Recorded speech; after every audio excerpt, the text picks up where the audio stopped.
Praise the lord. దేవుని ఘనమైన నామమున ఈ రోజున వాక్య ధ్యానములకు ప్రతి ఒక్కరికి మన దేవుని పేరిట ప్రైజ్ ది లార్డ్ వందనాలు.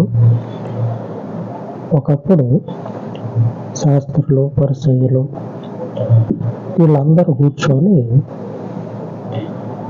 కొన్ని మాటలు మాట్లాడుకుంటా ఆ మాటల మధ్యలో ఏమనుకుంటారంటే యేసు ప్రభు గురించి మనం మొదటి నుంచి ధర్మశాస్త్ర గ్రంథాన్ని అంటే పాత నిబంధనలో రాయబడినటువంటి ప్రతి మాటని కూడా గానుగలో వేసి తిప్పినట్లుగా మన హృదయంలో దేవుని లేఖనాలను ధ్యానం చేసుకుంటా ఉంటే కనీసం తనలో వెంట్రుకను కూడా కదపలేకపోయింది. కానీ ఈ మనిషి ఆడ నుంచి వచ్చిండో ఏమో తెలియదు, కానీ చూడబోతే వాళ్ళ అమ్మా నాయన పొద్దున్న లేచిన దగ్గర నుంచి మన కళ్ళకు కనపడుతూనే ఉన్నారు. ఈ యేసు ప్రభు ఎక్కడి నుంచి వచ్చిండో ఏమో తెలియదు, కానీ ఈ కొండల్ని కదుపుతా ఉన్నాడని ఆశ్చర్యపడతా ఉంటారు. వాళ్ళు అట్లా ఆశ్చర్యపడటంలో తప్పులేదు, కానీ ఆడ జరిగినటువంటి యేసుక్రీస్తు పనులు అలాగున్నాయి. వాళ్ళు అలాగ ఆలోచన చేయటంలో తప్పే లేదు, కరెక్టే. అయితే నేనేమంటానంటే వాళ్ళ మధ్యలో నేనుంటే నేను వాళ్ళకు ఒక మాట చెప్తాను. ధర్మశాస్త్రము మనల్ని నిలబెట్టదు దేవుని ముందు. ధర్మశాస్త్రం మనల్ని దేవుని ముందు నిలబెట్టదు.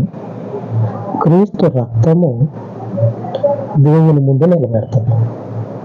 క్రీస్తు రక్తము దేవుని ముందు నిలబెడుతుంది అని నేను వాళ్ళకి తెలిసిన వాళ్ళు ఒక ఉచిత సలహా అనేది ఇస్తాను. నేనైతే తెలిసిన వాళ్ళు తెలియని వాళ్ళు కాదు, తెలిసిన వాళ్ళే. ఈ గానుగలో వేసి తిప్పినట్లుగా లేఖనాలని పదే పదే ధ్యానిస్తూ ఉన్నప్పుడు తట్టాల ఒక్కసారి కాకపోయినా ఒక్కసారన్నా లేఖనము వాళ్ళ హృదయాన్ని రగిలించాలి. ఎందుకంటే హృదయం అనేది దేవుని వాక్యానికి లోబడితే కొన్ని సందర్భాల్లో ఏం చేస్తుంది, దేవుని ఆత్మ అనేది మనం లోబడినం కదా, దేవుని కార్యాన్ని జరిగిస్తుంది. లోబడకుండా ఉంటే దేవుని శక్తి, దేవుని వాక్యము మన జీవితాల్లో నెరవేరుతుంది. వీళ్ళు ఇట్లా ఎందుకు ఆలోచన చేస్తారంటే యేసు ప్రభు ఇట్లాగే సేవ చేసుకుంటా పోయినప్పుడు ఏం జరుగుతుందంటే మంచం మీద రోగంతో పడున్నటువంటి ఒక ఆయన ఉంటాడు. ఆయన తీసుకొచ్చి యేసు ప్రభు ముందు పెడతారు. అది కూడా తలుపులు తీసుకొని కాదు, పైన పెంకులుంటే పెంకులిప్పి ఆ పెంకుల మీద నుంచి సరాసరి యేసు ప్రభు ముందే ఆ మంచాన్ని దించుతారు. యేసు ప్రభు చూసి ఆశ్చర్యపోతాడు. వీళ్ళకి ఎంత నమ్మకం ఉన్నదా అని ఆశ్చర్యపోయి ఒక మాట మాట్లాడుతున్నాడు. ఆ మాట్లాడిన మాటను బట్టి శాస్త్రులు, పరిచయాలు వీళ్ళందరూ కూర్చొని ఇప్పుడు వరకు మనం చెప్పుకున్నటువంటి ఈ మాటల్ని ఆలోచన చేస్తూ ఉంటారు. ఏమని అంటాడంటే యేసు ప్రభు, నీ పాపాలు క్షమించబడి ఉన్నాయి, నువ్వు లేచి వెళ్ళిపోయారు చెప్పానని యేసు ప్రభు అంటాడు. వీళ్ళకి మంట మండుతుంది. దేవుని స్థానమందుండి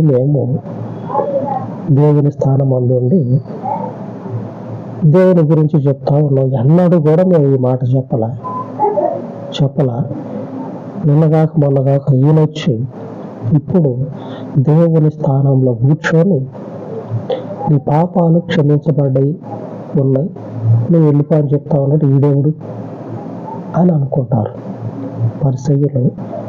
ఆ శాస్త్రులు ధర్మశాస్త్రంలో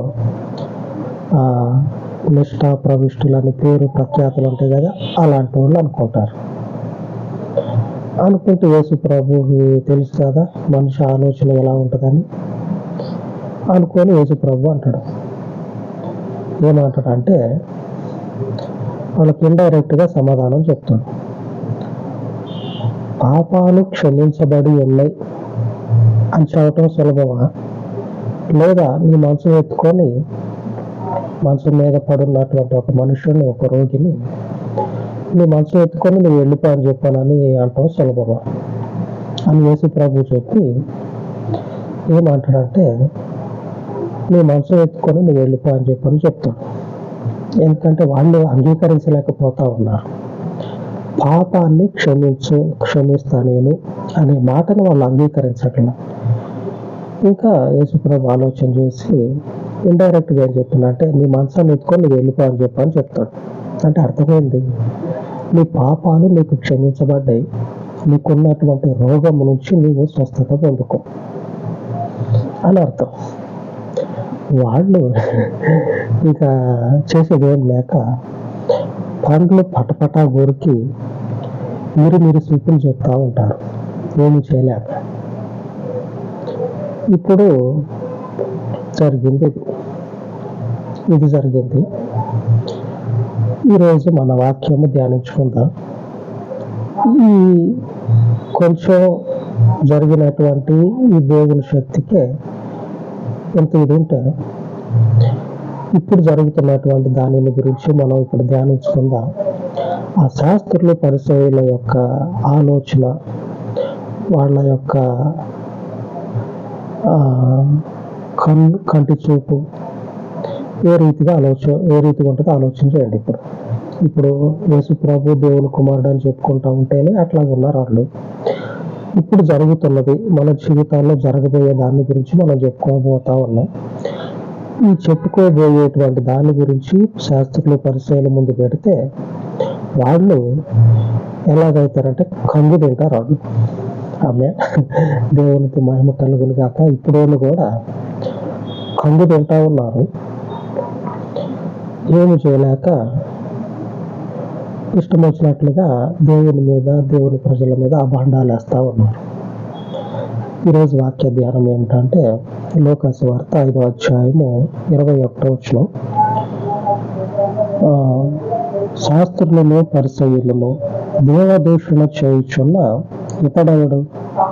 దేవుడొక్కడే తప్ప మరి ఎవడు పాపములు క్షమింపగలడని ఆలోచించకొనసాగిరి అని ఉంది. అంటే ఆలోచించుకుంటా ఆ టైం అంతా వేస్ట్ చేస్తూనే ఉన్నారు. ఆలోచించుకొనసాగిరి. ఇప్పుడు కూడా ఈ శక్తి కలిగిన కార్యాలు జరుగుతూనే ఉన్నాయి. ఈ శాస్త్రులు గనక ఇప్పుడు జరుగుతున్నటువంటి ఈ స్వస్థతలు, ఈ గొప్ప కార్యాలు సంఘాలలో జరుగుతున్న వాటిని శాస్త్రులకి పరిచయాలకి ఒక మంచి హై డెఫినేషన్ క్వాలిటీలో బొమ్మ చూపిస్తే కంగు తింటారు వాళ్ళు. వీళ్ళు మాపోటి మనుషులు. వీళ్ళు యేసు ప్రభు అంటే పోనీ మనుష్య కుమారుడు, దేవుడు, 3వ రోజు తిరిగి లేచిండు, ఆయన మనుషుడుగానే ఉన్నాడు, కానీ మనిషి అయితే కాదు. పోనీ అని విడిచిపెట్టవచ్చు. ఈ మనుషులకి యేసు ప్రభుతో పాటుగా గొప్ప కార్యాలు చేయగలిగే శక్తి ఎక్కడి నుంచి వచ్చిందని ఈ శాస్త్రుల పరిచయాలు కంగు తింటారు. ఇప్పుడు జరుగుతున్నవి ఇవన్నీ జరగటానికి ఒక కారణం ఏమిటంటే ఆకాశంలో కూర్చున్న దేవుడు తన చేతులతో రూపించినటువంటి మనుషునికి ఆయన శక్తినిచ్చి ఆయనతో సమంగా చేసుకున్నాడు. కొన్ని మీటింగ్లో చూస్తే పేపర్ మీద రాసినటువంటి చీటీలు అంటబెడతారు. విఐపి అని, సాధారణమైన ప్రజానికం అని, అలాగనే అధికారి కూర్చునే ప్రదేశం అని రాసి ఉంటుంది. దేవుని సన్నిధిలో మీరు అక్కడ, నేను ఇక్కడ అని లేదు. దేవుని శక్తిని ఈ రోజున క్రీస్తు రక్తంలో కడగబడితే దేవుని ముందు పోయి నుంచొని దేవుని మీదన కూర్చుంటా ఉన్నాం. దేవుని ఒడిలో కూర్చుంటా ఉన్నాం. ఎందుకంటే ఆయన శక్తి మనకు అనుగ్రహించబడ్డది. ఇప్పుడు ఈ చిత్రాలు ఇప్పుడు జరుగుతున్నటువంటి వీటిని ఈ శాస్త్రులకి పరిశీలన గనక చూపిస్తే వాళ్ళు ఇంకేం చెప్పొద్దు, ఇంకేం మాట్లాడమేమో, ఇంటికి వెళ్ళిపోతామని ఇంటికి పోయి దప్పుడు అనుకుంటారు. అప్పుడు రోజుల్లో జరిగిందే వాళ్ళు అంగీకరించలా. ఇప్పుడు జరుగుతున్నటువంటి ఈ విషయాలను కనుక చూపిస్తే వాళ్ళ నోటి వెంబడి మాట రాక ఇంటికి పోయి అదే పని చేస్తారు. ఆమేన్. ఎందుకు ఇలా జరుగుతూ ఉన్నదంటే యేసు ప్రభు చెప్పినటువంటి మాటను ధ్యానించుకుందాం. యోహాను సువార్త 20వ అధ్యాయము 22 వచనం 23వ వచనంలో రాయబడి ఉన్నది. ఆయన ఈ మాట చెప్పి వారి మీద ఊది పరిశుద్ధాత్మను పొందుడి. మీరు ఎవరి పాపములు క్షమింతురో అవి వారికి క్షమింపబడును. ఎవరి పాపములు మీరు నిలిచి ఉండనిత్తురో అవి నిలిచి ఉండునని వారితో చెప్పాను. ఎందుకు చెప్పిందంటే యేసు ప్రభు దేవుని శక్తి మనకు అనుగ్రహించబడే ముందు శిష్యులతోటి దేవుడు చెప్తున్న మాట ఊదిండట్లా. దేవుడు ఊది పరిశుద్ధాత్మను పొందుడి అని చెప్పని పరిశుద్ధాత్మను వాళ్ళ మీద ఊది పరిశుద్ధాత్మను పొందుకున్నాక దేవుని శక్తి కలిగినటువంటి పవిత్రమైనటువంటి ఆత్మను, దురాత్మను కాదు, పవిత్రమైనటువంటి ఆత్మను పొందుకున్న తర్వాత ఈ పవిత్రమైన ఆత్మ ఎవరి మీద ఉంటుందో వీరికి ప్రభు శక్తి స్వస్థపరచబడినట్లు వారికి ఉంటుంది. లేఖనంలో అదే చెప్పబడ్డది. చివరిగా ఒక లేఖనం చెప్పుకొని మనం ముగించుకుందాం. లూకా సువార్త 5వ అధ్యాయంలో 17వ వచనంలో ఏమని ఉంటుందంటే, ఒకనాడు ఆయన బోధించుచుండగా గలిలయ యూదయ దేశంలో ప్రతి గ్రామము నుండి యెరూషలేము నుండి వచ్చిన పరిసయ్యులను ధర్మశాస్త్రోపదేశకులను కూర్చుండి ఉండగా ఆయన స్వస్థపరచినట్లు ప్రభు శక్తి ఆయనకుండెను. ఈ పరిశుద్ధాత్మ యేసు ప్రభు మీద ఉంది. ఎందుకున్నదంటే మనుషులకి పాపముల ద్వారా కలిగినటువంటి అస్వస్థత ఏదైతే ఉంటుందో ఆ పాపం అనేటువంటి అస్వస్థతని తీసివేసేటట్లుగా దేవుని శక్తి ఆయనకుంది.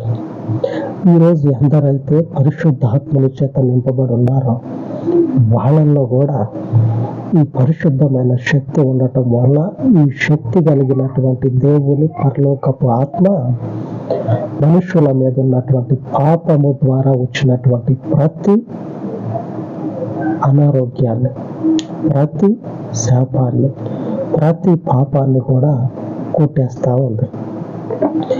అదే శక్తిని యేసు ప్రభు పొందుకొని ఆ శక్తితోటే ఆ మంచం మీద ఉన్నటువంటి మనుషునికి చెప్తాడు, నువ్వు వెళ్ళిపోరు అబ్బాయి, వెళ్ళిపో, నీకు స్వస్థత కలుగుతుందని. ఈ శాస్త్రులు పరిచయులు చెప్తా వీళ్ళు కింద మీద అయిపోతా ఉన్నారు. 24 గంటల్లో ఇప్పుడు 10 గంటలైందా, సాయంత్రం 10 గంటలైందా అని తేడా లేకుండా ధర్మశాస్త్రాన్ని పదే ధ్యానం చేస్తూ ఉంటే కనీసం వెంట్రుకను కూడా కదపలేనటువంటి స్థితిలో ధర్మశాస్త్రోపదేశకులు పరిచయులు ఉన్నారు. ఈ క్రీస్తు వచ్చి మనుషుల జీవితాలని తారుమారు చేసేస్తా ఉన్నాడు. అప్పుడు దాకా మంచం మీద ఉండవాడు, అది కొంచెం నీళ్ళు తాగుతా అని చెప్పని అన్నవాడు, నీకు నీళ్ళు కావాలా, గ్లాసు కాదు డబ్బానే తీసుకొస్తా అని అంటా ఉన్నాడు. ఇంతటి శక్తి ఎక్కడి నుంచి వచ్చిందని చెప్పినని ఈ శాస్త్రుల పరిచయులు నిశ్చేష్టులవుతారు. కావటానికి కారణం ఏంటంటే వాళ్ళు ధర్మశాస్త్రాన్ని పట్టుకున్నారు. క్రీస్తు రక్తంలో కడగబడితే ఏమవుతుందంటే దేవుని శక్తి స్వస్థపరిచేటట్లుగా మనకు అనుగ్రహించబడుతుంది. దేవుని శక్తి, ఈ శక్తి మనల్ని ఆయన సింహాసనం ముందు నిలబెట్టి ఆయనతో వారసులుగా సమముగా మనల్ని స్థాపిస్తుంది. ఆమేన్. అంతటి సమానత్వాన్ని మనం పొందుకోవాలి. క్రీస్తు త్యాగము అదే. ఆమేన్. క్రీస్తు త్యాగం ఎందుకంటే మీరు మనుషులే కానీ ఎల్లకాలం మనుషుల్లాగే ఉంటారా? దేవుని చేతిలో నుంచి ఊడిపడ్డటువంటి మీరు ఎప్పుడు మనుషుల్లాగే ఉంటారా? దేవుని చేతిలో ఉన్నటువంటి మీరు దేవుని భుజాల మీదకి ఎక్కాలి, దేవుని పిల్లలు కాబట్టి. కనుకనే క్రీస్తు రక్తంలో కడగబడాలి. దేవుని భుజాల మీద ఎక్కినమంటే దేవుని సింహాసనం కూడా మనదే. ఎందుకంటే ఆయనకు కలిగినటువంటి వాటన్నిటి మీద దేవుని స్వాస్థ్యానికి, దేవుని కుమారులకు అధికారం అనుగ్రహిస్తా ఉన్నాడు. ఆ అధికారం మనం పొందుకోవాలి క్రీస్తు రక్తంలో కడగబడి. అవి అలాగే మన జీవితాలను మార్చుకుందాం, ప్రార్థించుకుందాం. పరిశుద్ధుడా, మహోన్నతుడా, క్రీస్తు రక్తంలో కడగబడి పవిత్రమైన ఆత్మను పొందుకొని లోకమందున్నటువంటి శక్తుల బలమును పారద్రోలటానికి తండ్రి, నీ పవిత్రమైన పరలోకపు ఆత్మని సమృద్ధిగా నీ ప్రజల మీద నీవు శిష్యులకు కుమ్మరించిన రీతిగా ఆత్మని మాకు కుమ్మరింపచేయమని, నీ పరిశుద్ధ ప్రజలము, నీ పరిశుద్ధ స్వాస్థ్యమైనటువంటి మమ్మల్ని ఎన్నడూ కూడా మరువక నీ చేతి నీడలో నీ కనుపాపవని తండ్రి భద్రపరచమని, ఘనమైనటువంటి నీ పాదముల చెంత ఈ ఉదయకాలపు మనవులను ప్రతిష్ఠ చేయించి ఉండగా తండ్రి, మరొక మారు ఈ ప్రార్థనలను అనుసరించి ఉన్న ప్రతి ఒక్క సహోదరుడిని, వారి యొక్క జీవితాలలో ఉన్న ప్రతి లోకపు బలహీనతలను, శాపములను అమూల్యమైన మీ రక్తంలో, మీ శక్తిలో కొట్టివేయమని ఈ పాదముల చింత ఈ మనవులను ప్రతిష్ఠించి యేసు నామమున వేడుకొనిచి ఉన్నాను తండ్రి. ఆమేన్, ఆమేన్. దేవుని శక్తి కలిగిన కార్యములు మన జీవితంలో పరిశుద్ధాత్మ దేవుడు మనకు జరిగించును గాక. ఆమేన్, ఆమేన్.